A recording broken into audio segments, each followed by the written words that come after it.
Hello, everyone, and welcome again to the Librarius for episode 2 of the Chief Librarian podcast. I am your Chief Librarian, Chris Morgan, and I am happy to be here. I am also incredibly tired, and more than likely, if you do a drinking game based on the number of times you hear my falsetto act up, you'll probably die. So I would recommend against doing that, even if you're, say, drinking water. Regardless, I have a really good show lined up for all of you today. We have 2 segments. We have another Crusade segment, this time featuring a good friend of mine, Ricky Addington, and we're talking about the Iron Drakes, his custom Space Marine chapter with his own color scheme, history, and even unique model rules he's developing. And if you are interested in Crusade and interested in creating your own models and units, I would definitely recommend listening closely to what Ricky has to say. It was a really fun conversation. It's been way too long since I've been recording with Ricky, and I really enjoyed it. Definitely will be having him back on this show another time. For the other segment, we will be doing a segment on Enuncia, which I teased last episode.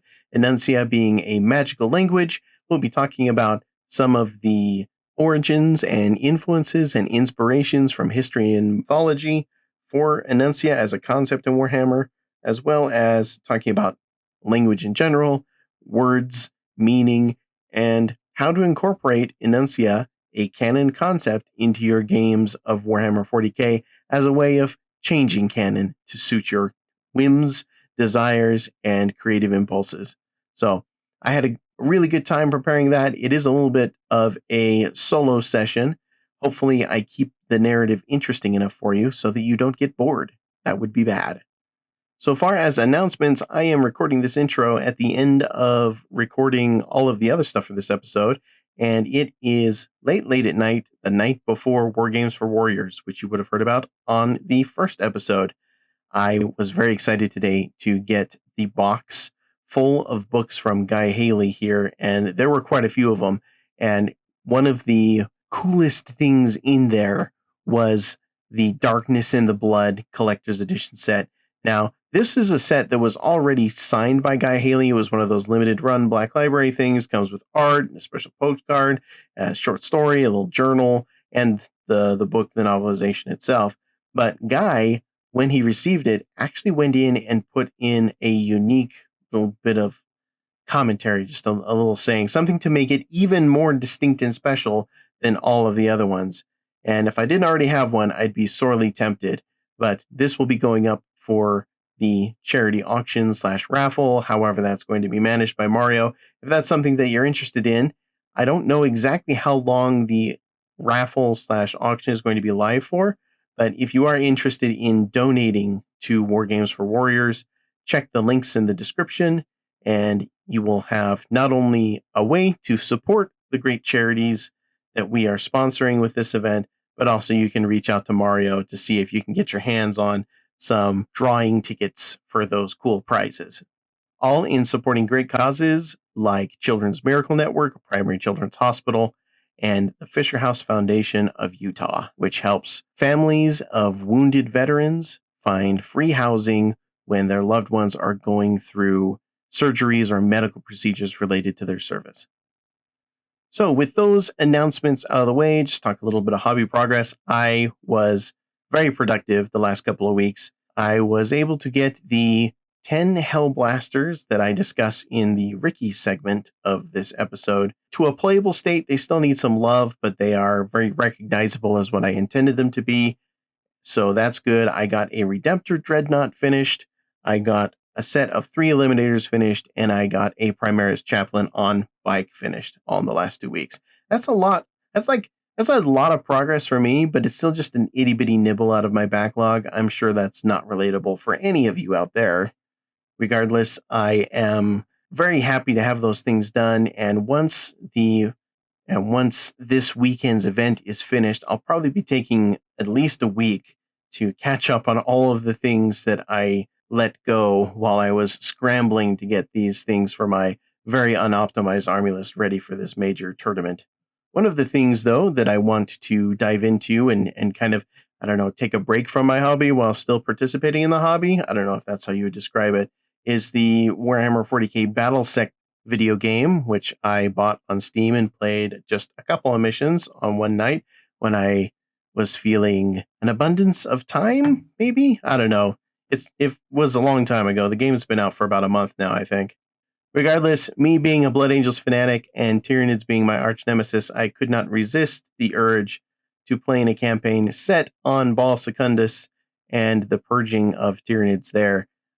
So far, in my very, very brief hour or two of playing the game, I've been fairly impressed with it. I enjoy the idea of the narrative where the Tyranids could potentially return from the warp somehow. That's actually a really good device that the writers of the narrative of this game came up with. It's very familiar with the lore. I do feel like if you don't know Warhammer 40k lore, and specifically the lore of the Devastation of Baal novel, or the story, at least from the codexes, maybe you get a little bit lost as to what's going on.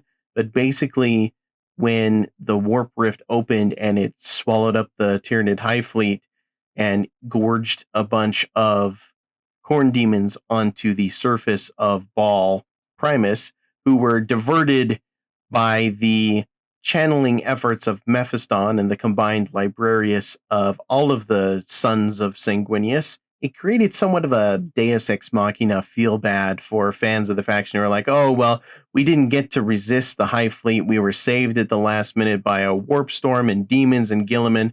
But what if the danger still existed?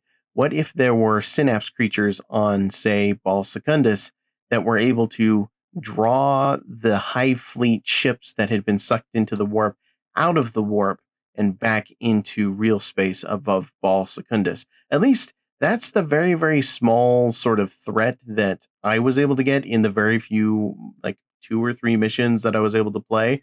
So far as a reason to be invested in the story as a Blood Angel player, they certainly got me hooked there. So maybe I'll enjoy my break from painting and my carpal tunnel by partaking in a Blood Angel video game session or 2 or 3 or maybe 0. I've got a lot to get caught up on. Now, one thing I suppose I should have mentioned earlier in this announcement, and probably even in the first episode, was the release schedule. I am trying to keep the episodes coming every 2 weeks, released on Monday on the Frontline Gaming Network. Hopefully, that's enough for you guys. I know it is a lot for me to keep up with. The show is a little bit longer than like your weekly 30-minute, 60-minute episode. So hopefully the little bit of extra content makes up for the fact that it's not weekly. So if you are looking next Monday and you don't see another episode, it's because I'm still working on it, but it should be out the Monday after. So that is hobby progress. That is kind of my plan for the next 2 weeks, aside from getting the next show ready.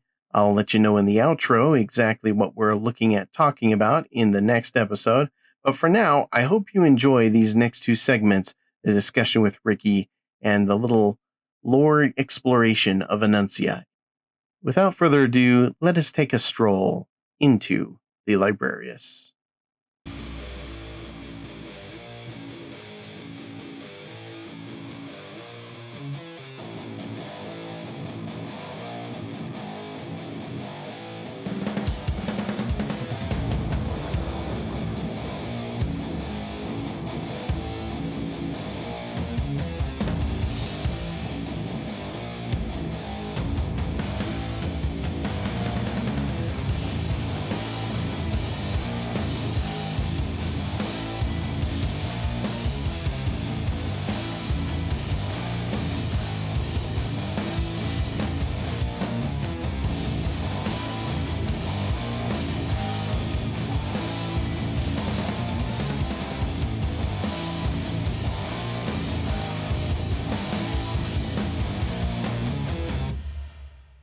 Hey, everybody, and welcome back to the Librarius. I am Chris Morgan, your Chief Librarian, and I have a very special guest today. It's Ricky Addington. This is weird for me, but I am here. Yes. Yes. You're here and you're there and you're everywhere. We are here specifically to talk about Crusade and some of Ricky's Crusade projects. I've been following along with the progress he's been making on his custom Space Marine chapter, including some of the cool rules and ideas he's had for making a Primarch equivalent chapter master to go along with his Crusade chapter. But first, Ricky, let's talk a little bit about you. I hate talking about me. No, you don't. That's true. I love me. Well, the first time we met, you talked about yourself quite a bit. Do you remember? To be fair, I think alcohol was involved with that. I wouldn't be surprised if you didn't remember. It was at Adepticon, and we went to that wonderful sandwich what was that place. Restaurant? Yeah, I can't remember the name. It's been too long. I'm completely blanking on it. It had something to do with burgers, though. I remember it being very loud, and I remember the food being very good, and I remember there being like 15 people at our table. Oh yeah, and I think I knew 4 of them. Yep, and we got to know each other. We got to know each other there. You got really, really friendly. I believe you. I know I hugged you at least twice. You did, and you kind of passed out on or near me in the car on the way back. So that feels exactly like every Adepticon I've gone to. Pretty much. But I remember the next day you came up, you're like, listen, I'm sorry, man. I don't know what happened exactly, but I just wanted to apologize for.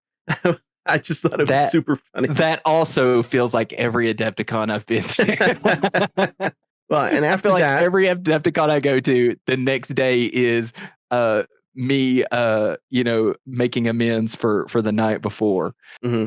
So yeah, I think my favorite Adepticon, I can't remember which one it was. We were in the team tournament, and I felt so bad the first day of it. Like I could not function. I played one round and I wasn't making it. And Justin Pizzaferrazzo was there, and he was hanging out with us, and he just looks at me. He goes, and this was when I was still in, so he, technically, still outranks me.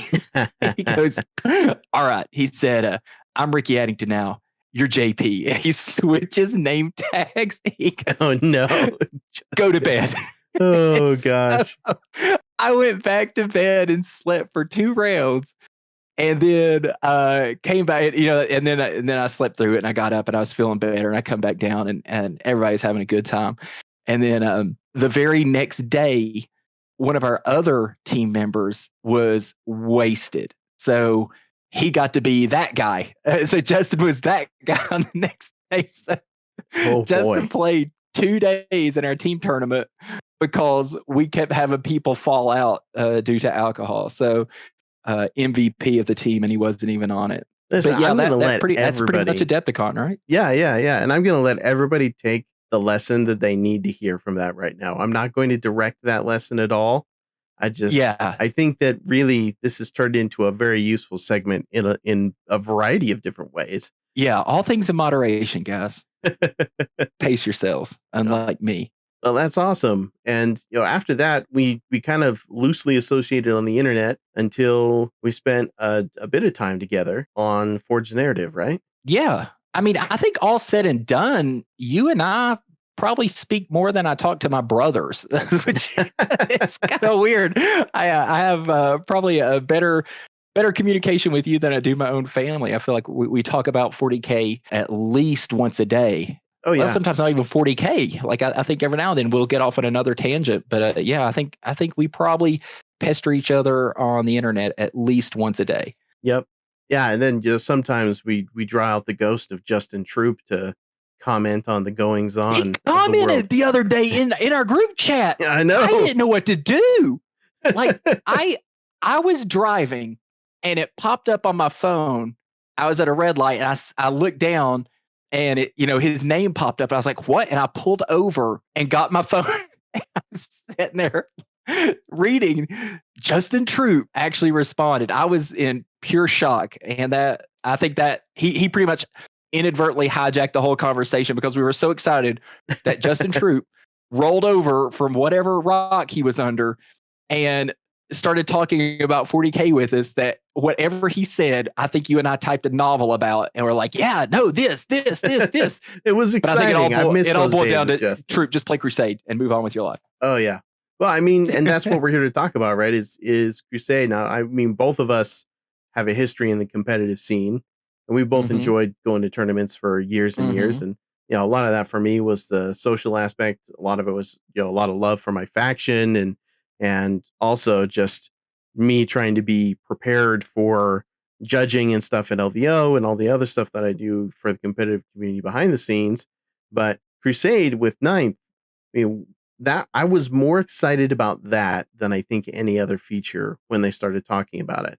Yeah, One of the absolutely. Like, I mean, when Ninth was coming out, I was still of the opinion. I was like, well, Eighth is fine. I mean, let's adjust some points on some stuff and move on with our day. Do we need a whole new rule set? Because, they were telling us like Eighth was supposed to be here for a long time. Eighth was supposed to be evergreen. They were going to, tweak here and there. And that's kind of what I thought, is that we were going to have Eighth edition for a long time. And turned out we didn't have Eighth edition for a long time. And I was kind of pessimistic about that. But then they started talking about Crusade. And the more they talked about Crusade, the more excited I got about it. And, so I honestly did not play since Ninth edition came out, did not play a single matched play game. To be fair, COVID, right? But did not play a single match play game until about 3 or 4 weeks ago. I went to a tournament up the road a little in Knoxville. And that was the first matched play game I've played in Ninth edition, was when a buddy of mine invited me down to his tournament.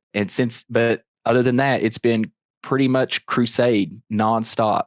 Well, and you took it even further than I did, because when I was excited about Crusade, I was specifically excited about the Blood Angel stuff, falling to the Death Company and pursuing a cure and all of those different things that are important to the chapter in the book, but you never really get to play out on the tabletop. Now, I know you as a hardcore Dark Angels player, but you took it a step further and decided to create a new chapter. Yeah, well, I can't go to a tournament or I can't play a competitive codex, right? You know that about me. Like, I'm going to play something that is guaranteed to get me 3-2 at best. I'm going to go 3-2 at best. And then Games Workshop went and screwed me over and gave us a really, really good and fun and thematic and everything we've ever wanted Dark Angels Codex. And so for some reason I decided I got to take a break from them. That's like the 40K equivalent of like, all right, I finally married a supermodel. I think it's time for us to break up.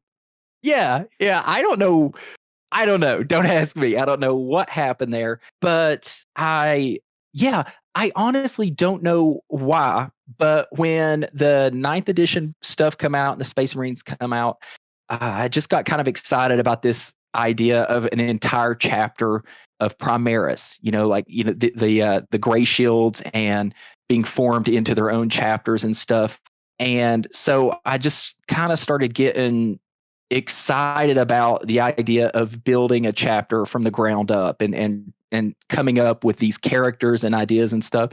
So I've been, working on that sort of stuff and coming up with my own color scheme, my own ideas for this chapter and everything. And it's just fun because you're not bound by you never are. You're never bound by the rules of how you got to paint something, right? But as a Dark Angels player, well, I've got to paint them this way and I'm going to do this and try to stay true to that chapter. And so I just kind of decided to come up with something different and just start from scratch on it. So I come up with the Iron Drakes and started painting them up, come up with their color scheme and everything. And just kind of went all in on it. And it kind of basically the color scheme come from me just trying to piss off a buddy of mine because I did a test scheme and he said, that's too many colors. He said, Space Marines should only be one color. And I was like, okay, well, I'm going to paint this whole squad and you can deal with it. So I painted up a whole squad and they looked awesome. So, well, yeah, you certainly have a distinct scheme with those. Like, so tell me a little bit about, they're the Iron Drakes, right? So tell me a little bit about them, how you came up with the name, like what's their backstory and how do you play them on the table? Like what's their strategy? How did you go about choosing their traits and stuff? Well, the idea of them come from the Gray Shields. After I believe it's Indomitus Crusade when Gilliman when they finish up that big crusade and there's still, what was it, like 30,000 or something Primaris Marines, I think it was, that weren't sent off to existing chapters, and they were formed into these into these chapters. And one of the main reasons I started a new project was because I wanted all Primaris. And so I don't put any models in this army that aren't Primaris, which sucks sometimes because I really like certain Forge World units that could you just please let Primaris ride in them, guys? But Hey, they can ride in a Thunderhawk. Well, no, that's the thing. We had talked about it. My buddy and I had talked about it because he built a Phobos Ultramarines army, went full Phobos, right? And he kept trying to think. He's like, well, can I put this? And I was like, well, how are they getting to the battlefield? I said, what would insert them into these, this back into the, how would they get onto the planet and get in and out? And he's like, well, I don't know. I was like, what, a Thunderhawk, dude? They would use a Thunderhawk. And so he is trying, if they'd ever be in stock, but he's trying to get his hands on a Thunderhawk for his Crusade force. So he is going to have Phobos Ultramarines with a Thunderhawk. So we joke about that, but it's going to be sick, right? I built mine during COVID. It was kind of my college graduation present to myself. And then when COVID hit and I found myself with a lot of unexpected free time, away to the Thunderhawk I went. And boy, It was quite a project. He's got his hands full whenever he gets it. Yeah. Yeah. Well, I mean, I've been working on a Warlord Titan for years now, and I'll go work on it a little here and there, but then it's like, well, this comes up and this comes up. And I get it always gets on the back burner because nobody else in my group has a Titan. So it's like, well, I'm not going to get to use that. So he just sits there, and I always come back to other projects. ADD, sorry. But the Iron Drakes kind of started as that idea of where did these gray shields go? And, that whole idea of some of them were formed into their own companies or into their own chapters. And so I come up with these guys, and I really didn't want to start with one of those themes of they're a Dark Angels successor chapter. So they're going to function just like the Dark Angels and have, this, they're all going to be wearing robes and, broody or anything like that. Well, it's ground you've already trodden. Yeah. Yeah, exactly. So one of my favorite units was the Flamer Aggressors, because when did you ever, they never get used because, well, the Bolter Aggressors were so much better. And well, now none of them are really amazing, but they're sick looking models. And so I was like, okay, well, I want to feature these in my army. And we got to thinking about that. And we're like, well, what about salamanders? Salamanders would make these things useful. They would be a fun unit to have in a salamander's army. So we kind of started looking at that. I was like, okay, well, fire, what if we go, like dragon themed or something like that? And then that got me thinking about when 14-year-old Ricky had this dream of having a Space Marine on a dragon, because if you're going to play in 40K, like just turn it up to 11, right? So I've always wanted to do that, and somehow almost 30 years later, I finally decide it's time to do something like that. So and you started that before the new Sigmar dragons got announced. I know, dude. Don't even get me started on those dragons, because I swore Sigmar off. I was like, I am done with Sigmar. And I literally told my buddy about 6 months ago, I was like, the only way I am playing Sigmar is, it was about the time the Giants came out, that Giant army came out. And, they were talking about all the new rules for the big models. Yeah. And I was like, okay, look, if I could do that with dragons, I said, what about if I took the Giant rules and just played with dragons? I said, I know I could go to a tournament, but like we could do that, right? And he's like, yeah, we totally do that. I was like, I don't know. I was like, it's not, I'm done with Sigmar. I'm focused on 40K. And I said, I tell you what, though, if they ever come out with a dragon army, I'm in, whatever. And then they announced those two big ones. And I was like, oh crap. Nah, I'm not going to do it, because it can't be your whole army. You still got to be part of an army. Right. And I was like, they almost got me. And then what was it? Earlier this week, they announced the dragons that can be battle line. I was like, no. And my buddy called me. I guess he saw it at the same time, and he's laughing his butt off. He's like, so you're playing Sigmar again? I was like, yeah, yeah, I'm playing Sigmar again. So yeah, You've been that's had, coming. Ricky. They got me. Yeah, I was like, Siri "Man, are they listening or to us?" Android or whatever sold you out. Yeah, Listening to your So conversations. I've accepted a cookie somewhere that gave GW a direct line. They're like, well, what gets Ricky back into Sigmar? So they definitely did that. But their marketing seems to be that specific. it felt very targeted. So I don't know. I need to opt out of something somewhere. But in the meantime, I'm still working on Iron Drakes and kind of seeing where that goes. And I kind of don't have a big overall plan for them. I've kind of let the modeling kind of dictate their history and like the lore of them and stuff. I didn't want to get so wrapped up in it that I couldn't let myself put some fun units in there. So where we're standing right now, most of my chapter, because they are Primaris, they haven't really bought into the whole dogma of the God Emperor and everything. They see the Emperor more as a father figure and all that, not God. So they don't really get into the worship side of it so much. So I keep minimal superstition on them, I guess. So not most of my units don't have. They're pretty straightforward then. Yeah. I keep them pretty straightforward, and sometimes I take some of the stuff off, but for the most part, I just let it ride and don't put the little extra bits on there of little reliquaries and stuff on them. And then I did have a fun idea because what's that one vehicle enhancement you can give where it gives them like a 6-up feel no pain or something? Or an invul save or something.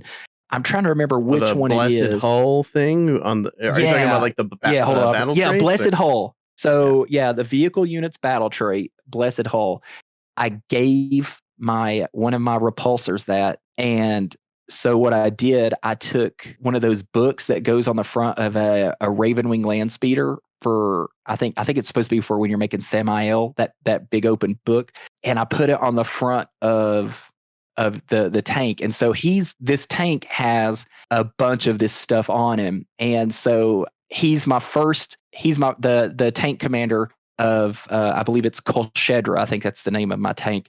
He's the first guy in my unit to really go all in on the God Emperor and his divinity. So the rest of the army is pretty straightforward, and this tank commander, he's got his tank decked out, and he drank the Kool-Aid. Yeah, he saw Celestine one time and decided to go for broke. Yeah. So he got really lucky one day, and he decided that was the Emperor. So it's working its way in slowly here and there. But other than that, they're pretty much straightforward, all Primaris army. My Outriders are not on bikes though. All of my Outriders are riding the Stormcast Eternal Dracoline things, just to kind of go with that dragon theme. So the Outriders are getting modeled on that, and then I'm working on a chapter master now. I've got him modeled up, and it's a Primaris captain on the back of a Stormcast Eternal Stardrake, and so that's going to be the chapter master, and we're tweaking the rules for him now. And so it's been a fun project to just try to figure out how to make this thing as fun and thematic as it should be without making it feel bad for other players. And that's a new challenge that I've never tried to do. I've never tried to make rules for a character and put it in the game. It's intimidating because you don't want to be creating a feel bad experience for other players, but you also want to have a fun time with it. So you put a lot of work into something. You want it to feel cool. Yeah, right. But you also want other people to be like, "Oh, that's cool," and not like, "All right, well, Ricky's getting out his toy again, and so I'm just gonna have to deal with it." No, and that's an important part of the conversation too, because you've been workshopping this. I think a few different groups of people. I know that I've been in one of the chats, and the benchmark that you were originally looking at was like, okay, well, I want this guy to be kind of Primarchish. So how's Mortarion looking right now? And then you looked at Mortarion, and your reaction to Mortarion was, well, so I play match play. Typically, the only time I don't want to say typically, the only time I have ever seen Mortarion was in a matched play game, right? So when they adjust points, they don't really adjust power level. So like, you go into a game and you got Mortarion on the table, that's a quarter of the army right there. That's Mortarion. Well, Mortarion is 25 power level, which is kind of crazy when you think about it. But originally what I was looking at doing was I went from what I know, and the two big armies I always played were Dark Angels and Imperial Knights. And well, it's a dragon, so flame, fire breath. So I looked at the Knight Acheron and I was like, okay, well, let's look at that as a base. It's because it's kind of got, if you think about it, if a Knight Acheron could fly, it'd be very similar to a dragon, right? It's got a flame breath. It's got a bunch of attacks with melee weapons and stuff like that. And its movement, as far as rules go, is comparable to how you would think a dragon might move around. So I started there. And what was funny about it was I basically just renamed some of the weapons and tweaked some stuff here and there and come up with a few little abilities. And I sent it to my buddy Dave, who's a big tournament player and a very good tournament player. And so, he's good at looking at, points and balance and stuff. So he was kind of my first go-to on it. I didn't even want to send it to you and Paul and get laughed out of the room. I was like, I'll send it to Dave before you guys rip me a new one on this thing. And he goes, man, that's basically a flying knight for 25 power level. And I think an Acheron is like 22 power. And he said, that's tough to swallow. And I was like, is it? I was like, yeah, I mean, I guess it is. He said, you should look at Mortarion and look at Mortarion and go off of that. And that's when I started pestering you guys, because I started looking at Mortarion's rules. No. That was a terrible idea that he gave you right there. It was a terrible idea. Just like, I mean, there are videos of Mortarion in the beginning, like taking on an entire 2,000 point army by himself. Like, yeah, right. That's like, but I was looking at that's him and I was tough like, to swallow. Okay. Yeah, I was like, well, that's better. That's better. Like all this stuff that Mortarion has. I was like, he's got, and I was telling him about, I was talking to one of my buddies and I was like, yeah, so he picks from these 3 warlord traits. And he goes, no. He gets all 3 of those. And I was like, what? It was just like all this stuff that Mortarion does. And I'm sitting here looking at what I had created. And suddenly what I created was not that bad at all. And I was like, okay. So I tweaked it a little and I sent it back to him. And I was like, okay, this is going more off of Mortarion. And he's like, oh my God. And I was like, well, this is what you suggested. But it's been a lot of fun to work on. I've never tried to build a unit like this. And it was fun just trying to put it on the data sheet and make it look like an official kind of data sheet was kind of fun. You kind of feel like you get to kind of put your stamp on it or put you almost feel like you're getting to make rules for the game. It's a neat process to do. So when you were deciding how you were going to build this guy, obviously there's people make a lot of jokes about Stormcast Eternals just being fantasy space marines and the crossover. Oh, of course, right? I mean, even for the custom chapter that I'm building, I'm looking at Stormcast Eternal parts as a way of decorating it so it doesn't look just like, well, I mean, let's be real. Primaris Marines are super bland. Even like the faction specific Primaris Marines. I mean, the Hounds of Mordecai for Space Wolves are Reavers. They're just Reavers. Like there's no Sanguinary Guard of Primaris. There's no Death Company kit of Primaris. There's no personality in them. So I'm looking for ways to spice them up. Bringing in a whole dragon from Age of Sigmar. Like, what are some of the things you did to make that fit in a little bit better with 40K's aesthetic? Right. How does it not just look like a Stormcast unit?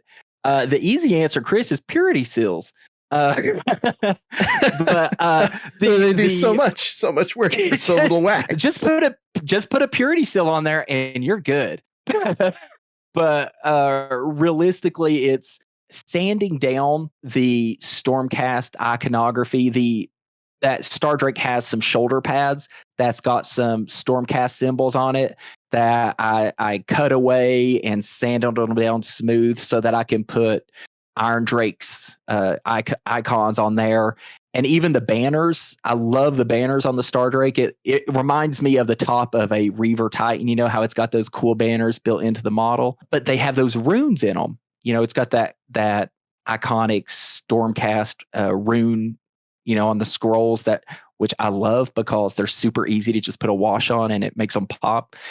But that's not going to work for this unit. So basically green stuffing, taking liquid green stuff and filling those in and then sanding them back down. And that's going to be a bit of a chore, but it'll be worth it in the end because I want to keep those banners because I'm going to have some fun putting like some fun little litanies or something on there. And I think that'll help a lot. But believe it or not, once you do those two things and then plop a Space Marine on the back of it, well, it pretty much feels like a Space Marine thing, cause it's just slightly more aerodynamic. Yeah, he's a little more streamlined, right? But the saddle, you know, the big giant arrogant saddle that the guy has, that actually works well for a Primaris dude on there. So it's all working honestly better than I thought it was going to when I started it, and it's going a lot more smoothly than I thought it was going to when I initially come up with the idea. And then there's a lot of stuff on there that I think I'm making some. I think when you do something like this, you're going to have to make a few compromises unless you are really, really good with green stuff. Like some of the comet stuff on there, on the wings, it's got like this little comet icon built into the wing armor. And I'm going to leave those because I'm not good enough that I could go in and take those out. So I think I'll be able to incorporate that into his theme or his story. And I think that'll be fine. And other than that, I'm going to base it up a little more 40K, you know, and sure. I think he'll fit in great. Plus, I mean, I just gave the guy a gigantic power sword. So, I mean, that pretty much does it, right? Well, how else is he going to reach his enemies if he doesn't have a big sword? Right?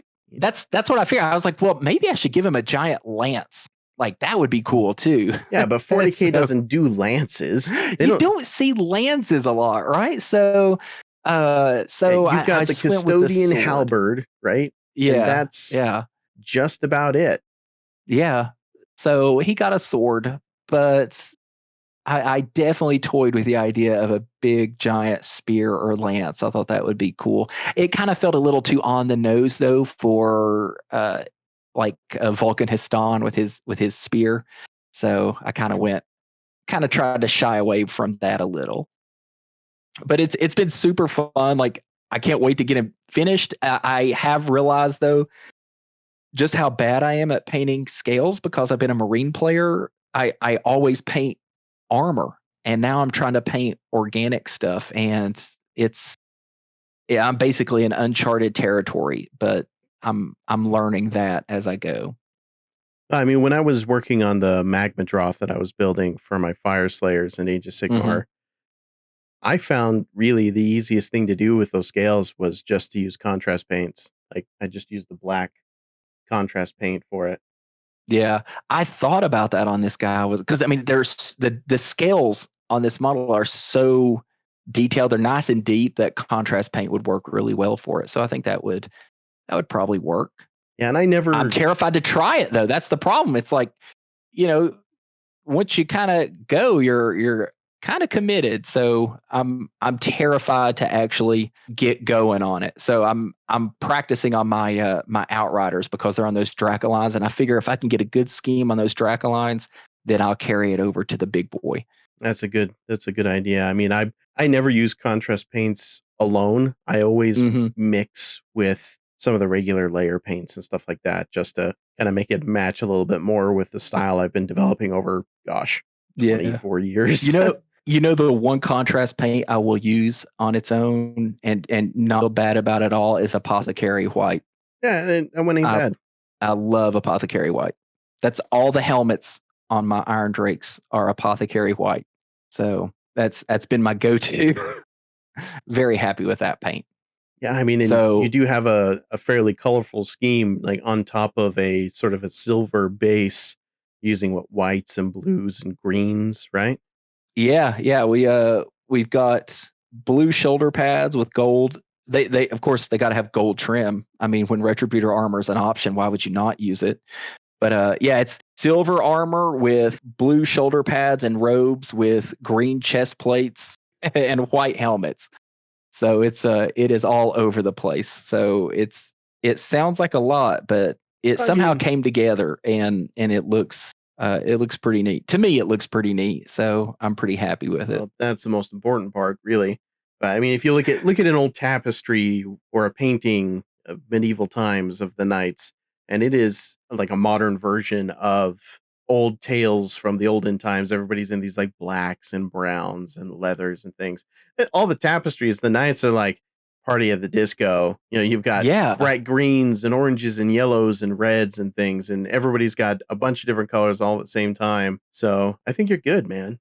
Yeah, Uh, I'm going with it. Yeah, one we're definitely question. too deep now. We're so far in now that it doesn't matter. Yeah, We've come too far. fair This is the enough. color scheme. Yeah, and I've had more compliments than I've had insults, so we're good. Oh, hey, there you go. One Yeah. question I do have for you. I mean, this is one of the problems with creating customized rule sets, and I see this problem in 30K like all the time, Hmm. where you have people who have their idea of this is the way I think the game should be played because it's not either it's not getting enough support or I have this idea or whatever Hmm. it may be. But then you take that somewhere else, like say if you were to take this character to a game with somebody, like they have to be okay with you bringing that along. Like, Yeah. do you Yeah. have a Of group course. of Absolutely. people who are doing sort of something similar, or do you how do you work out when you're going to be able to bring this? Because obviously, like there are going to be some people who are not going to be okay with you bringing a Of custom model. course, yeah. That's where this guy will never see matched play. Obviously, Naturally, yeah. this guy will never see play against a stranger. It's I think even in a friendly game to roll up in like a store and plop him down and be like, all right, here's his sheet. All of my friends agreed that this is okay. So are you good? That would be the most Chad thing you could ever do, right? Just like it would suck. That's not good for anybody. So the only reason this guy's even getting made is because my group, my core group of friends that play Crusade, we've been playing for a little while now, and my Iron Drakes are actually pretty up there. I've got a couple units that are maxed out now, and they've gotten all the way up to legendary because we've put in some work on those guys, and it's to the point where I've been playing my Deathwing army to take a little break from them while I work on some new models for them and stuff. So we got to talking about it, and what really kind of spurred the conversation was the company champion. Why is there not a Primaris company champion? Right. So A company we, champion is such good rules. yeah, great rules. Right. And I can't have one because my army is all Primaris. And, I was like, well, that sucks for me, whatever. But one of the guys I play with, he kind of said, well, what would he said, would you mind if I made a company champion with a Primaris model? And I was being a smart aleck to him, and I was like, well, yes, I would mind that. I said, you shouldn't do that. And he's like, take the company champion, give him one more attack, one more wound, and one extra power level, and make him a Primaris company champion. And we just drive on and pretend that that's in the codex. And, he was like, oh, yeah, okay, let's do that. So we were talking about it, and I think there were 3 or 4 of us at the house at the time, and we were talking, and we said, well, guys, let's just all do this. Let's all just make a character. Let's all make a unit, and we'll workshop it with each other, and let's have some fun. Because if there's one thing that we don't get enough of in 9th edition 40K is pulling out the bits bin, the bits box and coming up with something cool, because that was the one amazing that's the thing I think I miss the most about Primaris Marines and the new edition is how we don't get to customize models as much. You remember when you used to be able to just go in there and make a cool character? Oh, this guy's got a thunder hammer and a storm shield and a jump pack, or this guy's got a power fist and a lightning claw. Why? I don't know, but hey, it's cool. Whatever, you know? I mean, there was that whole several page list, and I think it was the 4th edition codex that you could do like an iron halo and an adamantine mantle and a storm shield and artificer armor, and I you could remember have how like cool it was that a I gave a cherub, guy. like a psychic Yeah. familiar. You just keep going. Yeah. Like you could deck them out. I remember giving a guy an iron halo one time, and I was like, that's so cool. I can give this guy an iron halo. And that was when I was a kid. I didn't even realize that the iron halo was that sometimes it was just the symbol on their armor, you know, like I actually made a little halo that looked like some cheesy little like nativity scene halo and put on him because I didn't know any better. You know, I was like, that looks like a halo. It's cool. So what did your mom do when she found out about the nativity? I made it. I didn't break it. Yeah, Okay. yeah. I wasn't playing that game, but it's one of those things that I think a lot of us miss about that the older editions of 40K. Now, granted, we're more streamlined now. It's kind of easier to understand what that model on the table is without having to say, okay, he's got this, and this, and here, you know, I understand where they're coming from on that, but I miss that. I miss being able to make something that's uniquely mine. And I think Crusade really lends itself to that. I think when you start playing narratively with like-minded friends who are open to that and open to each other's creations and ideas, I think you can really create something special and have those fun memories of your army on when, you know, Captain so and so come down and, you know, come down in his Gravis armor with his Inceptor armor with his Thunderhammer and Storm Shield, because why would you not want to wear Gravis armor with a jump pack and hit somebody with a Thunderhammer, you know? And you can't do that in match play. Could you imagine some Blood Angels Inceptors with all lightning claws or something? As like, a matter of fact, I can. And I have. It would be bonkers, right? But that's the fight. If you have friends that allow that and you don't mind to spend the money to make that happen, that's great. You know, go for it. Have fun with it and be open to somebody saying that's too cheap. You know, like, and I think that's the thing you got to do. You can come up with any rules you want, but you have to be willing to overpay for it, you know, because it may only be worth 15 power level, right? But you have to be willing to say, okay, it's 18 power. You know, just you have to give a little to get a little, I think, and be willing to let everyone just absolutely rip your creation apart and come to a consensus. And that's what's happened with Chapter Master Basilius, is that I've had at least 7 people look at it and tell me yay or nay, what's good, what's bad, and where they think it should be on the power level scale. I'm not even worried about where it is on points, because it's never going to see match play. So we're never going to argue, is it 480 points or is it 485 points, right? No, but who cares? Is he 25 power? Is he 30 power? Where is he? You know, and I think that makes it, because it is casual. It's with your friends. It's people are more willing to work with you on it. It's not been stressful to work on him, because my friends have been, you know, I'm 21 years in the military. I'm very open to criticism. I can take it. So, you know, I've been able to put it out there and let my friends rip it apart and tell me how ridiculous it is or not. And so I think that's been fun of it, is I get to create something new. My friends get to help with it. And then hopefully we will get to see it on the battlefield. And and see how fun it is to play against. And if it's not fun, we can always go back and change something. And I think that's one of the fun things about it is you're kind of crowdsourcing this until it works itself into a well-rounded unit that is thematic, it's narrative, it's cool, and it's exciting. So I highly recommend everybody just go out and create your own unit. It's fun. Go create a unit that you think would fit in your army and come up with a cool story for it and have fun with it, because I think at the end of the day, Crusade is about telling fun stories, right?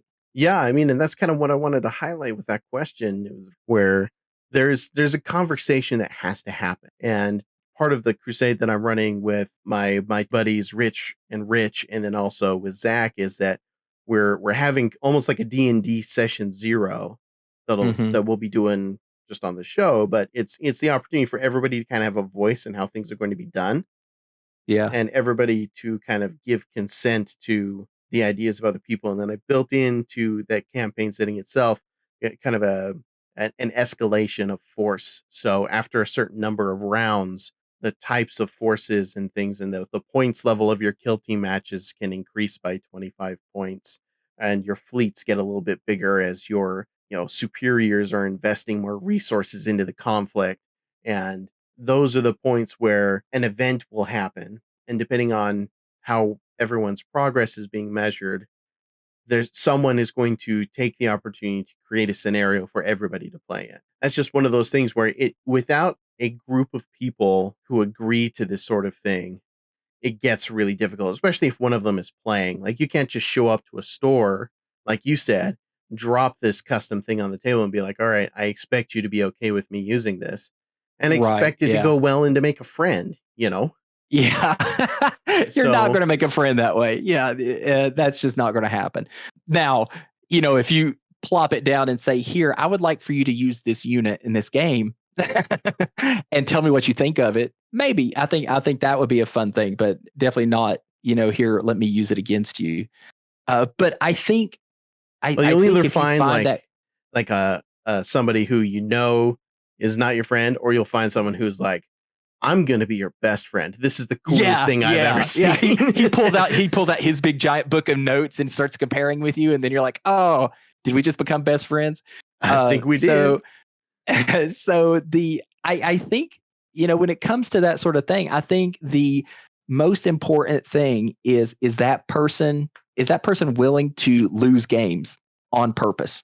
If you aren't playing narrative games with someone who is willing to be the bad guy or willing to be the loser, then I think you're going to run into issues. And I'm not saying that somebody should go into a game to lose it, or you should never create those situations where, oh, this guy is going to lose this game. That's your purpose here, is to play this out on the table and you lose it. I don't think that's the best thing, but I think with narrative play, I think somebody should be willing to play with one hand behind their back, or play, at somewhat of a disadvantage because it suits that narrative, right? Or just be willing to play a mission that isn't perfectly balanced. And I think that's when you're playing narrative play and campaign play and stuff like that. I think that's important. But I also think that Crusade helps with that. If you are playing a more narrative driven Crusade, I think that's one of the things that Crusade has over matched play, is that even when you lose a game, you get something out of it, right? Now, Because that's what when I you play love about matched play, the whole agenda system, where maybe you lose the game, but if you are accomplishing your agendas, even if you lose the game, your units are still getting something out of that. yeah, Uh, yeah, they're growing, they're getting experience. And so that's the cool thing about it, is you can come play and lose every single game of Crusade, and it'll take you a little longer to get your rewards and all that stuff, but you're still going to grow. Your army is still going to level up, and they're going to start getting more flavor about, and more character to each unit. And I think that to me is the exciting thing about it, because I think we were talking about this earlier. Was I went and played in a tournament, and every game I played in the tournament, I was just sitting there thinking, well, I'm not getting experience for this. And it just bothered me. I've been playing spoiled. Crusades so much. Yeah, it was just like, I was just like, man, this isn't cool. But I didn't have to roll to see if any of my guys took a battle scar, right? So I guess there was that. Well, if But we see each other at Adepticon again, we'll have to make sure we get a Crusade game in or something at some yeah, point during the weekend. even if we end up against each other in a tournament, we're just going to pull our Crusade list out and be like, all right. Yep, I'm sure that'll fly. Yeah, we'll get busted for it. We'll get kicked out. We'll get carded. Well, We'll just count the experience. We'll count the experience and move on. Right. Just write it down on the side, save it for later. Well, I mean, I'm going to be workshopping on the show the new chapter / faction that I am going to be creating on my own as kind of a creative exercise, and just my indulgence in the customization rules that are there. I will always be a Blood Angels guy, and I will always love that faction in Warhammer 40K. But one of the things last year that I started getting interested in was the idea of creating something of my own. I did a bunch of philosophy articles and did a lot of deep thinking about Warhammer 40K and the mythology and things like that. And I started thinking like, well, if I could poke this fiction in a place, where would I poke it, and how would I do that? How would I represent that? And there's just so much of an opportunity to do that right now. So we'll have to workshop my stuff together as well. And have you come back on and we can talk about it. There's something special about that. Like when you can go full nerd and carve your own place out in this insanely large universe. And there's something fun about that, about making your narrative fit in with the rest of it. And I love the idea of that, So have at it, dude. And like seriously, like send me when you start writing up unit, like your histories and stuff on them. Let me see that stuff because I love it. Like I spent gosh, like I'm still working on the name of the sword for my chapter master. Like it's like I feel like there's so many important things to do when you're making units and stuff. But I fully expect your army now to have inceptors with lightning claws, though. Oh man! Now, if they end up being that kind of an army, definitely. I mean, I have a hard time imagining myself creating an army that isn't somewhat close combat oriented. It's one of those things. Like no matter what game I'm playing, no matter what universe I'm playing in, I want to be the one that goes up and fights up close. Like there's something about it, though, right? Like I don't know. I'm with you because it's like it's visceral and impactful, and it feels so much more. I don't know. You feel like, and it's harder too most of the time. Yeah. Well, I have, I play Dark Angels, and with Grim Resolve and everything, you want them to kind of stand there and shoot, right? But geez, I remember, I don't know how many times I was charging with Hellblasters, for crying out loud. You just, and I think you and I were even talking about this. Like, why would you not charge with Marines?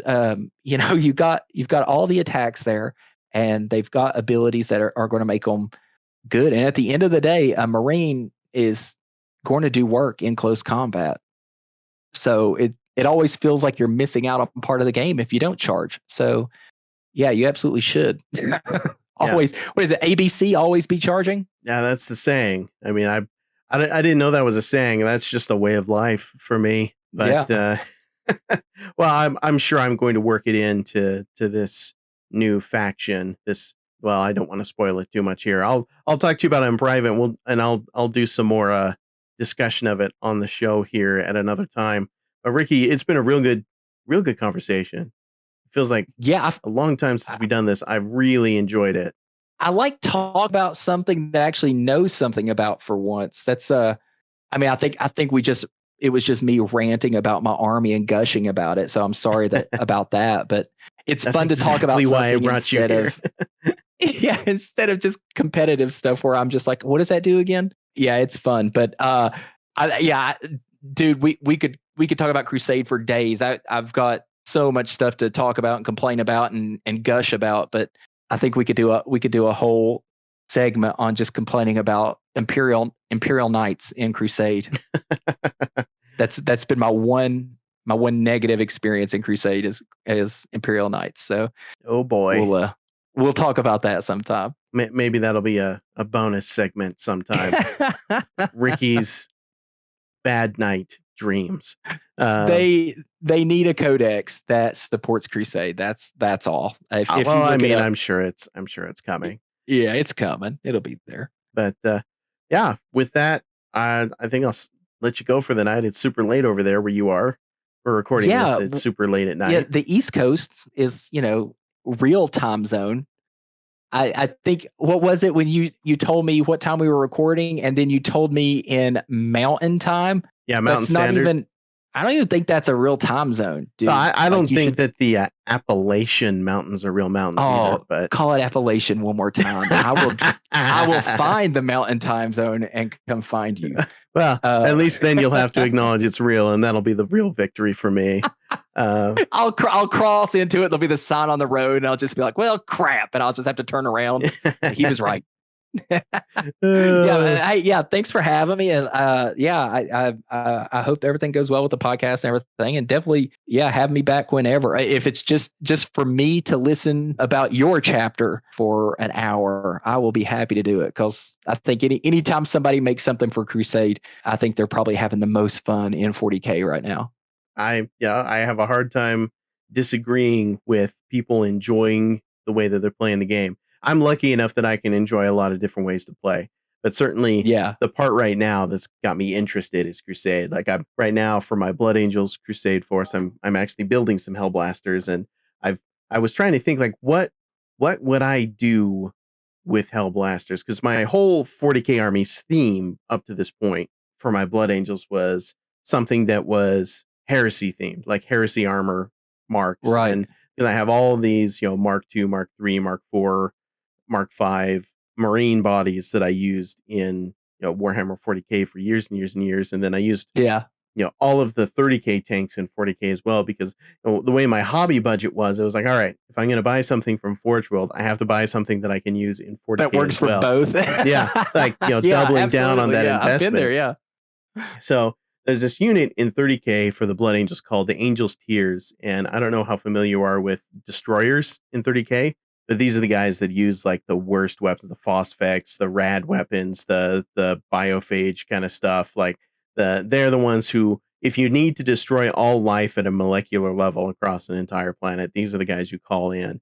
And they're the guys who kind of come back glowing, and all the other Marines won't stand near them. Exactly. Okay, I got you. And the Blood Angels have this really cool lore for theirs, because they have a special unit called the Angels Tears, and they would basically make these silver masks that would cover their faces, and they would lose their identity because of the things that they had to do were so terrible that they, Sanguinius didn't want them to feel guilt over it, so he had them put masks of himself over their faces so that he could bear the responsibility of it, and they kept no records of who joined it.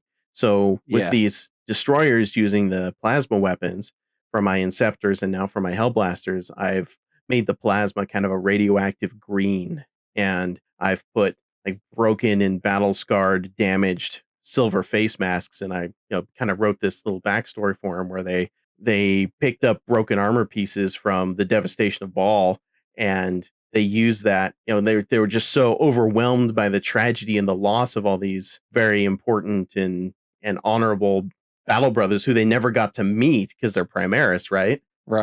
And so I used a bunch of 30K bits, and I've made some and hacked and slashed and created some cracked or messed up looking Sanguinary Guard death mask, and I gave them green glowy eyes and stuff like that. And these guys are like, this is 40K's version of that. They are the final solution. They will blast and burn away all life, and that's kind of for Crusade, that's the unit I'm going to be building. That's the battle traits that I'm going to be building these guys up with. Is something that personifies that idea. Chris, I gotta step my game up now, man. Like, I feel like you're winning on the narrative part here because that sounds really cool. Yeah, I only made one unit, Ricky. You're like you're making a Dragon Man, and you have an entire like painted chapter of custom Marines. Like, I'm not winning anything, but maybe we're both winning. But that was that was my design. I gotta write some more idea. Backstory, I guess, on mine. Yeah. Well, I'm thinking of creating like some kind of World Anvil account or something to do like major world building for my custom chapter. But if I know how to do anything, it's kill myself with too much prep work. But we'll see how that Yeah, goes. yeah, In the yeah. meantime, That's thanks so much the for coming trick on. there, right? Is balancing it. Like you go so hard that you forget to get some games in. Oh yeah. Oh, definitely with a new baby and like everything else that's going on. Yeah. I I just picture you like writing notes on your baby's forehead. Like, you got the bottle there and you're just like using the baby as a small desk. if I could get him to hold still long enough to do it, it might be tenable. This is the wiggliest child I've ever seen. Anyway, Yeah. thanks so much for coming on, Ricky. Let's talk again soon. Yeah, absolutely, dude. Thanks for having me. Hey, tough luck tonight, buddy. Yeah, tough new hotness, more like it. Sure, pal. Same time next week? Sure. See ya. What am I gonna do about the new hotness? Commander, we need to talk. Cato Sicarius. No, it is I, Robute Gilliman, and we need to talk about your performance tonight. Aw, come on, Rabute. He's playing the new hotness. What can I do?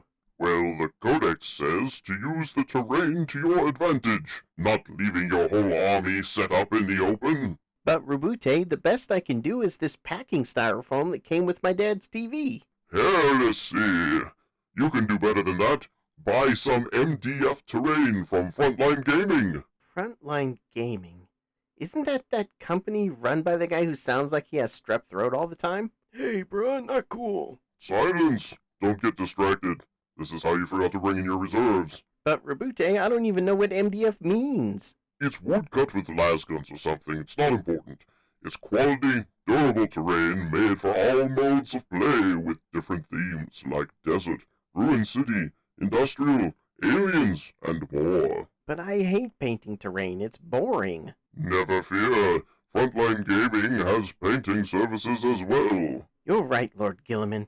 I should order some. But how do I do that? Where do I start? Go to www.frontlinegaming.org to find out more about terrain, miniatures, painting services, hobby articles, and events. Gee, thanks, Rabute. Any more advice for your loyal force commander? Not now, Commander. I have to go back and check on Marmius. Last time I was gone this long, the 500 worlds became the 375. Go ahead and check out www.frontlinegaming.org. Tell them the Chief Librarian sent you.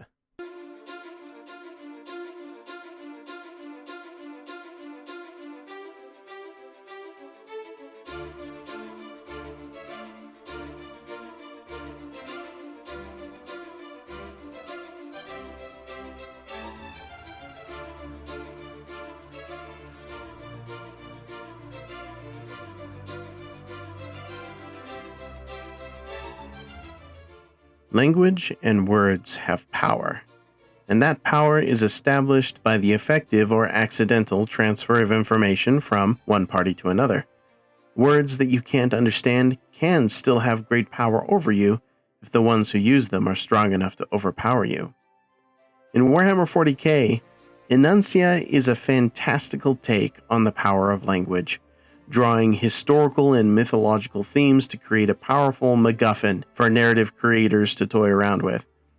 Today in this segment, we will talk about some of the ideas, mythological themes, and instances of Enuncia's use in the Grimdark universe, as well as a general discussion about language, meaning, and narrative gaming using Enuncia as a theme. As we'll be referencing some books from Black Library, consider this your spoiler warning. Welcome to this little apocryphal corner of the Librarius, everyone. I am your Chief Librarian, and I am here to tell you some forbidden knowledge about a language that not even the Emperor wants you to know. This language is Enuncia, and for all the implications that it has, I'm frankly amazed that we don't hear about it more in Warhammer 40k fiction.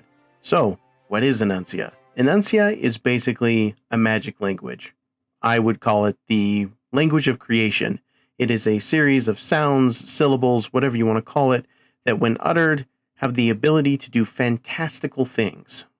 But before we get too deep into Enuncia itself in Warhammer, I wanted to take a little bit of a dive into the ideas behind words, language, power structures, and magical languages, and examples of those from our own history that could have, and likely do, provide some of the foundation and inspiration behind Enuncia as a concept. First, let's talk about words. So, words are basically an ordered collection of made-up sounds that are representative of things, feelings, concepts, relationships, etc., etc. And through a loose and ever-evolving set of rules, they allow meaning and understanding to pass between individuals or groups, or more often than not, it doesn't allow any understanding to pass between individuals and groups. Depending on the type of language that you're speaking, words can be composed of anything from a mixture of vowel and consonant sounds. It could be a series of clicks. It could be heavily structured. It could be very free form. But however you organize the sounds that you make, putting those sounds together in the right combination means something to the listener, or perhaps nothing if they don't speak that language. But generally, even if you know that the person you're talking to can't understand you, you are trying to communicate with them, even if it's just through hand gestures. Now, many of you may know already that I'm bilingual and I speak Japanese as a second language. And in Japan, I found it very interesting that when a Chinese person and a Japanese person would interact with each other and they could not speak the same language, but they often used a lot of the same characters in their writing system, what they would do is they would take out their palm and they'd use their index finger to draw a character on their hand that would mean something, and the Chinese person or the Japanese person would be able to watch them drawing that, knowing the stroke orders and everything, and get the general idea of what this person was trying to ask for. It's like, oh, you want to go to the toilet? Oh, you need to wash your hands. You're looking for this kind of food.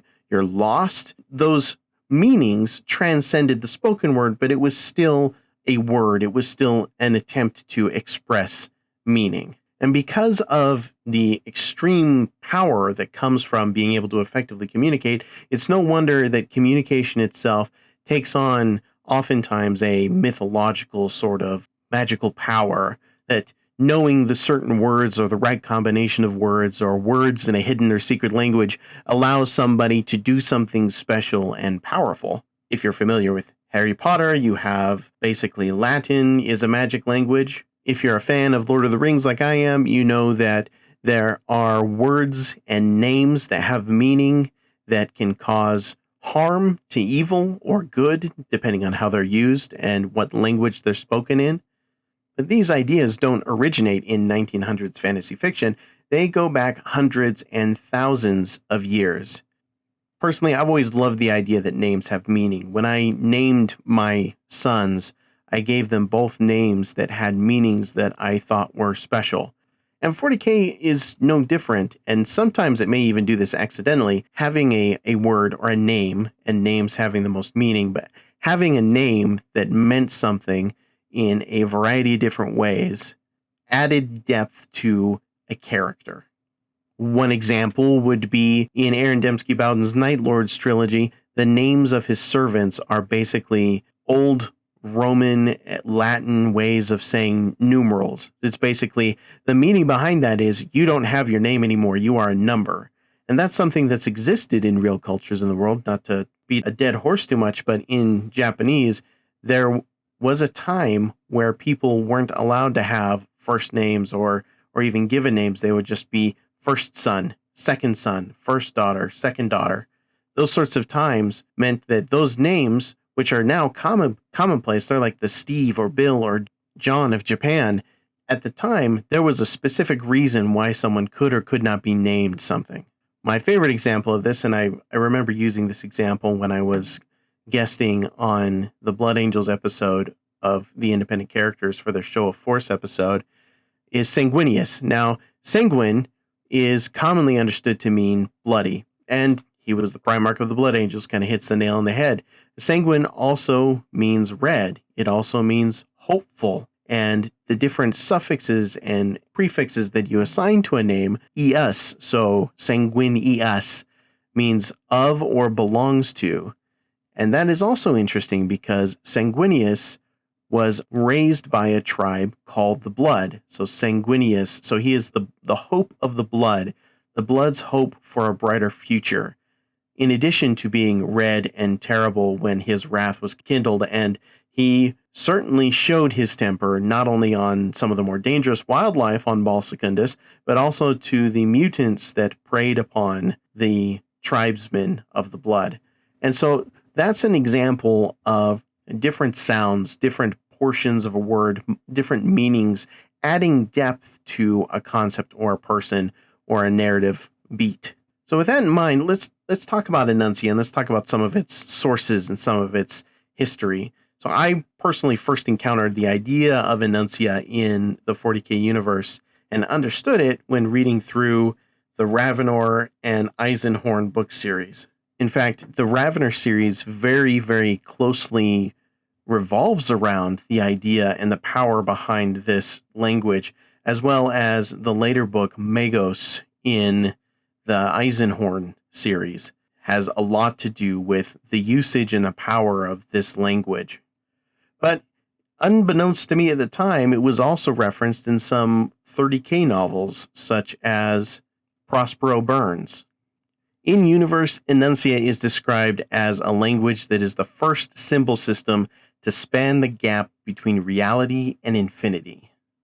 And so far as the feats that some of those people have been able to accomplish using Enuncia when they speak it out loud is to cause harm, to unmake or tame demons, and to change the very structure of reality. So far as magic systems are concerned, 40K is definitely a soft magic system, not a hard magic system. And the difference between those, there's a really good set of videos about that. There's a YouTube channel called Hello Future Me that does an excellent breakdown of it. But to simplify it, a soft magic system is very vague and doesn't have very clearly defined rules. Magic can happen just because. It's something like, well, Gandalf is a wizard, but you don't really know what his spells are called or what his power set is or what the rules of using his magic are. But you know that he's magical and there are things that he can do that are beyond what a normal person can do, and the limitations are somewhat vague. They will vary from time to time. Whereas if you do something like, say, Brandon Sanderson's Mistborn series, where there is a very hard and fast, these are the rules of using the system, and the creativity of using those rules in the fiction creates a lot of enjoyment for people thinking, oh, well, knowing that this character can only operate this ability in this way in this tough situation creates dramatic tension.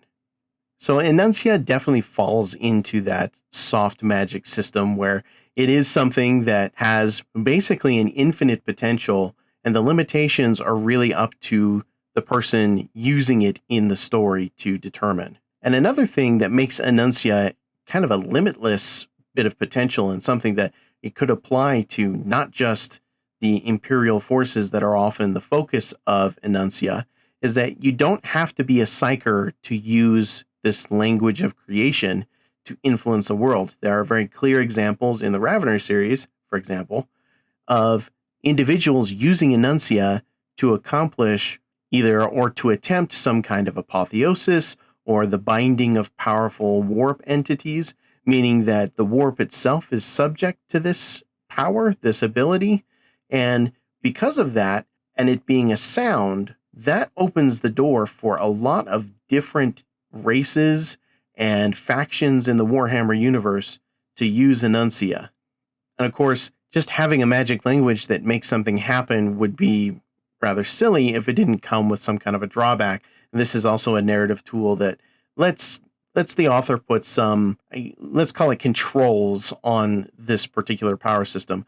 So some of the drawbacks that using Enuncia can have could be death, but generally speaking, it'll be in the form of shredding someone's throat or damaging their mouth, making their teeth fall out, their tongue swell up, as the power of using this has an effect or a toll on a speaker who's not prepared for it. So that's what Enuncia is. Let's talk about some of the origins. So I'm going to read this quote.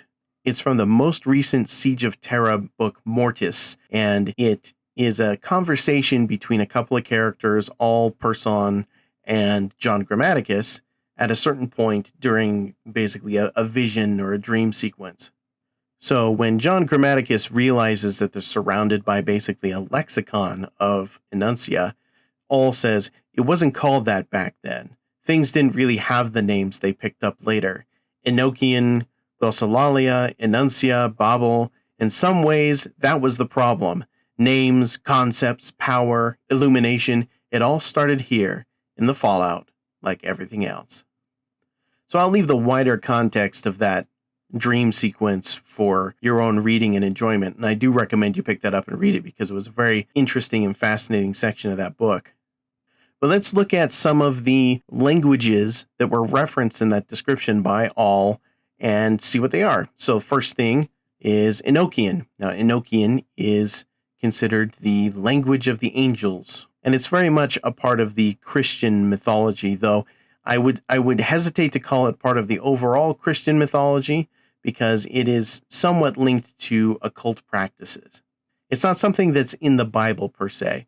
There's a person in history in the late 16th century named John Dee. He had a colleague, Edward Kelly, and they basically operated as a spirit medium or some kind of occultist in that respect. And the two of them together created this idea of Enochian. They said that it was delivered to them by an angel.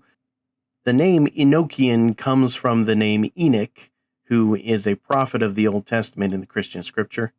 But as with all things that are fascinating, apocryphal, and interesting in general, this sort of basically copy-paste alphabet of symbols that were created as an alphabet alternative to the English alphabet using the same sort of sounds and things. It was very much an English language sort of, what would you call it, a filter or a skin, a downloadable skin onto the language, that these symbols were supposed to have power, they're supposed to be magical in some way, and it drew a lot of inspiration from old accounts of angels and power and the power of God. And according to these occultists, they were the first ones to know this language since Enoch in ancient times, and that's where the name Enochian comes from. But so far as 40K is concerned, it is a magical language, a language of angels. And then glossolalia, which is also referenced in that passage, is basically the Christian equivalent, speaking with tongues. So you can see that there's a lot of Christian influences in this fiction, and that's not uncommon for Warhammer 40K. But even beyond that, the idea of words being magic is even older than Enochian and glossolalia, because words as truth and words representing God and God speaking words to create things is something that goes back all the way into the very beginning of the Hebrew Bible. If you read through Genesis, the first things that you see are God speaking words and saying, this should be, and then it is. And then if you look in the New Testament in the Gospel of John, it says, in the beginning was the Word, and the Word was with God, and the Word was God. So if God is a word, and language was the vehicle for the creation of the universe, it's no surprise then that Warhammer 40K would take an example such as that and turn it into Enuncia. And there's a whole huge philosophical tangent that is just juicy like an apple on a forbidden fruit on a tree that's begging me to dive into that, but maybe I'll save that for a philosophy article sometime in the future. But for the purposes of this discussion specifically, Enuncia draws inspiration from these historical and mythological influences, and it attempts to create this MacGuffin that the different factions in Warhammer 40K can pursue or use at their own risk to impact the story around them. And keep in mind that Enuncia was used to bind demons great and powerful enough to possess and destroy worlds and to wreak untold havoc on the material plane. And it was used to banish demons like that. So there is sort of this understanding that there is a warp connection or corruption connection to this. I think that comes from the original description that I read earlier, where this is sort of the bridge between the warp and reality. But like I said, this is a soft magic system. There are no hard and fast rules, and that makes it the perfect sort of playground for any of us who would like to use it in a narrative campaign. So that's what I'd like to talk about next, is using Enuncia in games and using it as an inspiration for a group of folks to come together and play a series of games. Now, however you structure campaigns, there's literally millions of different ways you can do it. You can do it however you want. If you're just wanting to test and play with this idea, then I think that it's really well suited for a 3-step gaming campaign, where it's basically a series of 3 games and then the campaign wraps up. But if you wanted to do something that's a little bit bigger and longer, you could certainly use the Crusade system or any of the other campaign systems that are out there to track the record of characters, factions, armies, hunting down portions of Enuncia. But you would want to clearly articulate at the beginning of the campaign what exactly is the motivation for this faction trying to get Enuncia.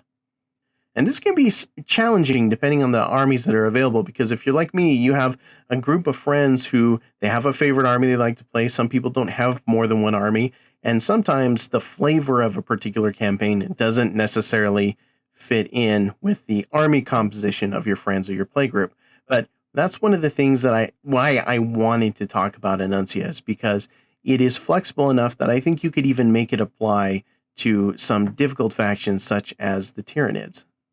Now, naturally, Imperial versus Chaos pursuit of Enuncia as the language, or the expansion of their lexicon of Enuncia, that's a really easy sort of scenario to justify.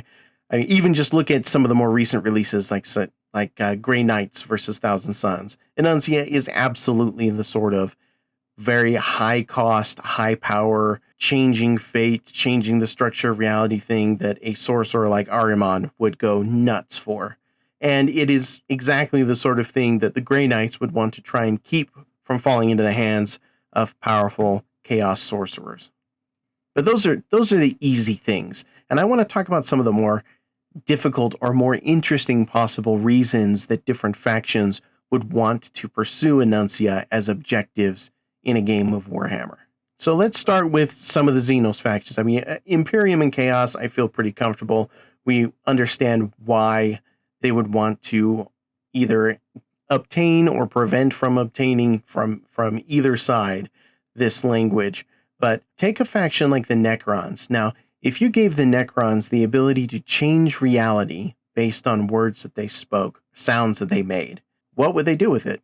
Well, for many, that might be the way that they change their bodies back to flesh or restore their souls. Because if a soft magic system like this can do anything, with the proper mastery, they could potentially restore themselves, rewrite reality to suit their desires.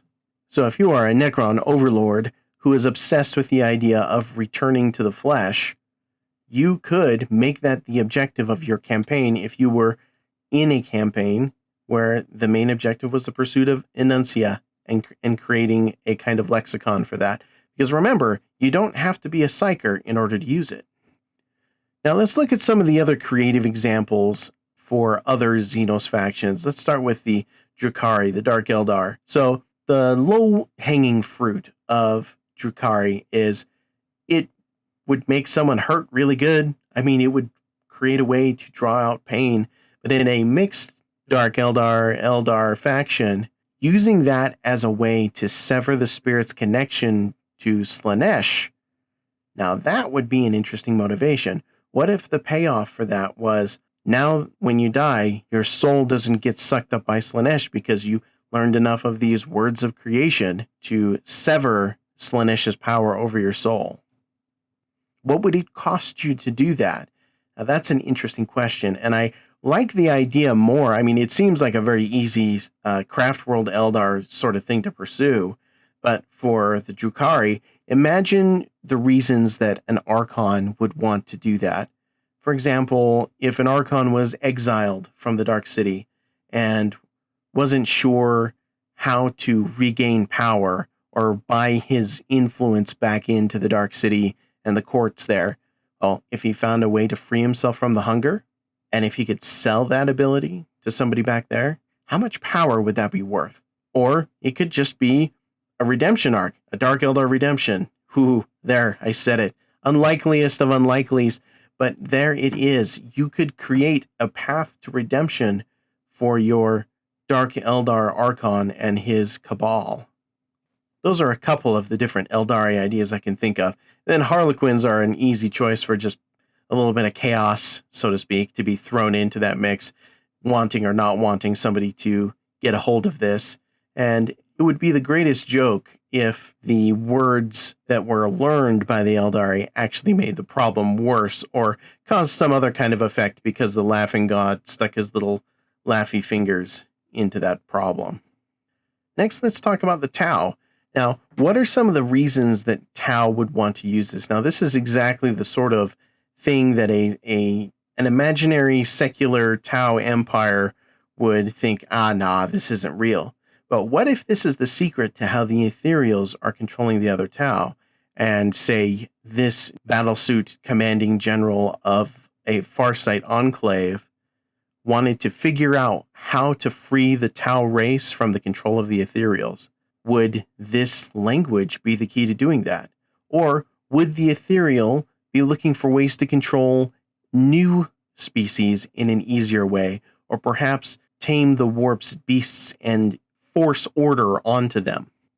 Now that is a possibility. There are a few different creative ways, and I encourage anybody, think about your faction, think about what this language could do for your faction or for your custom branch of that faction's goals.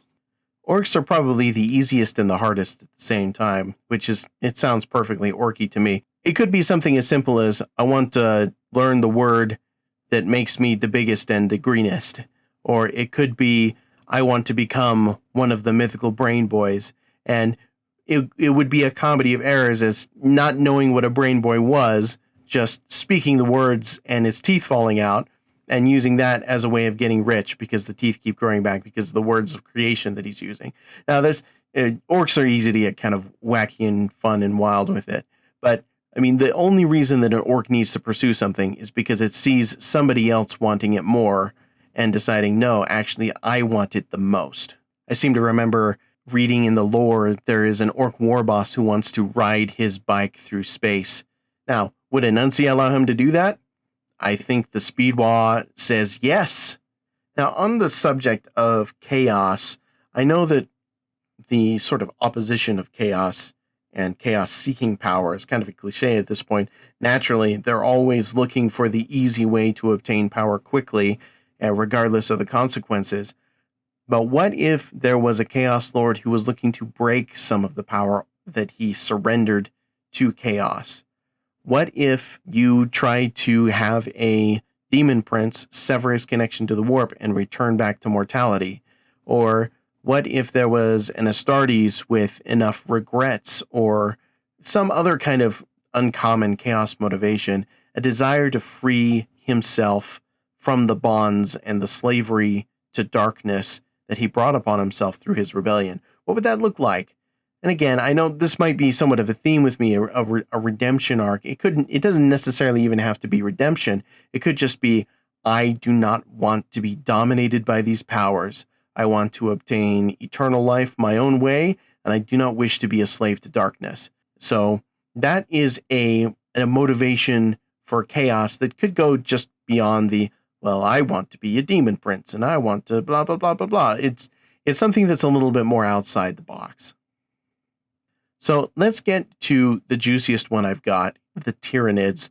Now, I grew up fighting against Tyranids. It was my brother's army, and my best friend plays Tyranids, and it seems like I can't get through events or a year in my life without encountering Tyranids in one form or another, whether it be tabletop or video games. But Tyranids are defined by their sort of unknowable hunger. The hunger is everything, and they are all it, and it is all them. There is no individual in the Tyranid hive fleets. It's one of those things we take for granted in Warhammer lore. But what if during a battle, say with a Chaos Sorcerer, or with a Grey Knight, or with an Eldari, that in an act of final desperation, surrounded by the forces of the hive fleet and about to be consumed, this sorcerer or this warrior or this leader decided to shout a word at a swarm lord bio creature or some other, what would you say, synapse creature, a zoanthrope, whatever it may be. And the power of this word severed this creature's connection from the hive mind and gave it independence. What would that look like? And how would this new independence begin to think and act, understanding what it is as an individual now and what it could do for those around it? Could you create a Tyranid that had a motivation beyond just hunger? What would that look like? Enuncia allows you to kind of break that traditional mold and gives you an opportunity to think, well, what if I'm not the hive mind anymore? What if I am the hive tyrant? And I'm hungry for more than just biomass now. So those are just a few examples using some of the different Xenos races as to the kinds of motivations that would allow them to fit into some kind of a Crusade campaign or a narrative mission set built around Enuncia. And the sorts of things that you can do in game with that, it's the sky's the limit, right? You could do something where you have a very large, one of the old 6x4 table sizes, and you have a game master hide Enuncia tokens around his objectives and force several different kill teams to search through a set of ruins, ancient ruins, or a ruined city in search of a cogitator or some kind of lost text or record of an ancient civilization that knew this language of creation, at least in some form or in some part, and trying to pursue those. And you could create different Enuncia sounds based on the different objective markers you put out there and allow the faction that obtains them, their leader, to use those in games of Warhammer and have that do wacky and wild things. Think something like Wild Magic Table from Dungeons and Dragons. Have fun with it, get creative, and enjoy sort of this fantasy of having an ability to change the fundamental structure of Warhammer, which includes all of its tropes, to your benefit, to your desires. So that is my little summary and spiel about Enuncia. It's a lore subject that I haven't really seen come up too often in discussions online or in games, and I thought I'd throw this out there and see if there's anybody who wanted to do that. If you like these ideas and you and your game group end up using Enuncia as a motivation or as a theme for a campaign, please let me know. Send me a message at my Facebook page, facebook.com/BrotherCaptainMorgan, my page, Captain Morgan's Librarius, and I would love to hear about your campaign idea for that and how it all turns out. So with that out of the way, we will end this segment on Enuncia, and I can't wait to talk to you again about the next lore apocryphal moment in the Librarius. Cheers.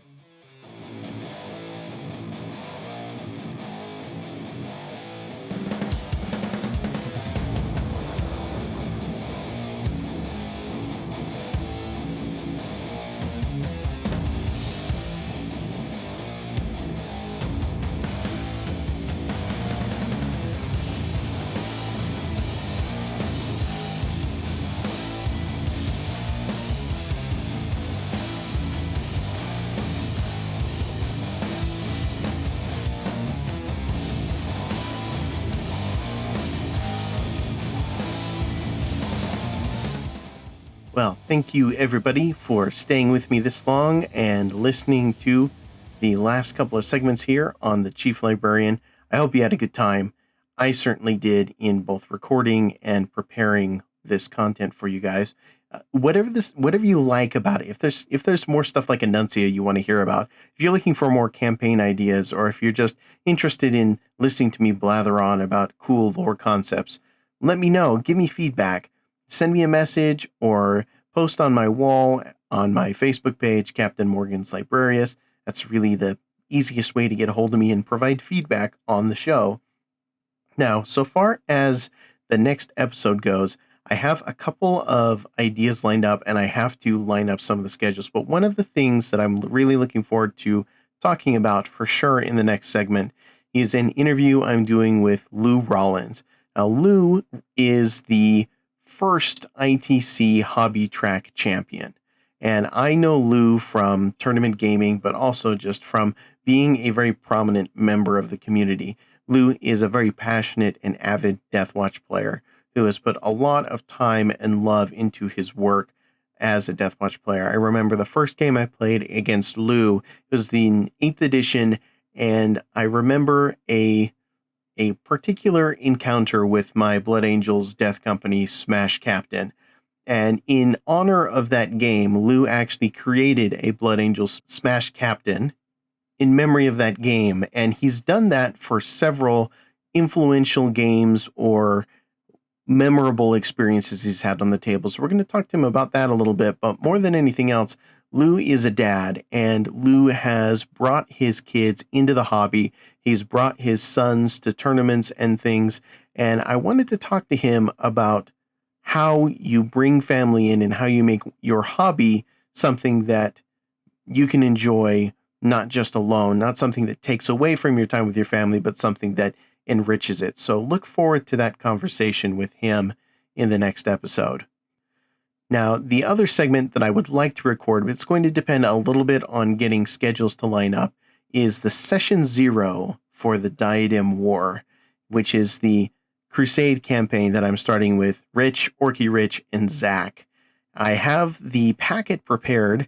I just need to doll it up, make it a little bit fancy, and we will hopefully all be able to sit around a table together and discuss the campaign packet, talk about our warlords, do a Session 0, set the stage, roll the dice to see who's going to be fighting who, and set the first game for our narrative campaign. And I'm hoping to be able to do that.